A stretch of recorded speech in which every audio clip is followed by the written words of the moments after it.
oglas ima par pravila, očigledno naslov ili ti, kako se to kaže, headline je najbolj pomemben. Mislim, jedna od najbolj pomembnih stvari, ker moraš dobiti taj attention, znači da neko će pogleda to. Pa druga stvar je naravno slika, dobro, zdaj ne bomo u slici, ne. A drugo je taj oglas mali je, ajmo reći, mini sales letter. Treba se reći čovjeku, znači vprašanje gre dobro, ne vem, are you a startup, would you like to get this or that, znači prašamo ih nekaj kaj hoće ili bi njihov answer yes, znači are you startup, yes, ok, then you might want to join, ne vem, Podim startup convention i onda idemo benefiti, zakaj bi sploh neko došao, znači ad je jako važan, ker če taj ad ne uzbudi nekog, če nema taj neki benefit za tu osebu, ona ne bi sploh kliknula na ad pa išla, ne vem, na spletnu stranu.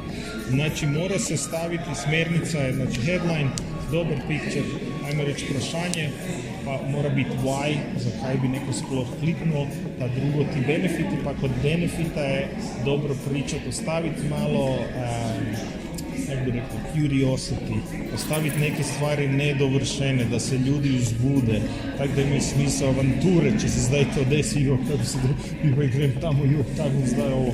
Tako da, u principu, to su neke osnove, znači odgovoriti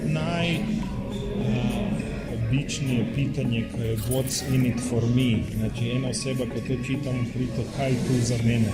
Znači, pogledaš, ok, če neko zdaj klikne, ali bi došlo na neku konferenciju Podim, kaj je sploh tu za tu osebu? Ne?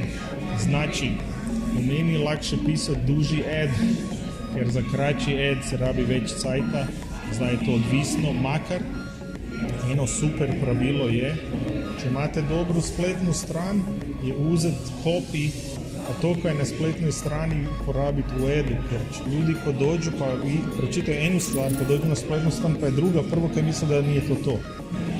Ljudi se zbune i pobegnu.